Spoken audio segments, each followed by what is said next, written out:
How to recover TikTok account with username only. First of all, launch the TikTok application on your device or simply launch any web browser of your choice, then head to the TikTok's official website.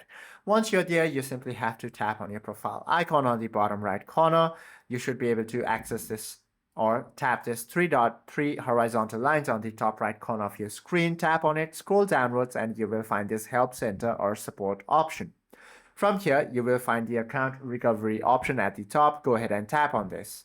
From here, tap on this username box or email box and proceed to type your username over here. Then tap search. Once you find the result, all you have to do is tap the need more help or can't access this option. From there, in the chat box that appears, write a clear message stating you lost access to your original login methods.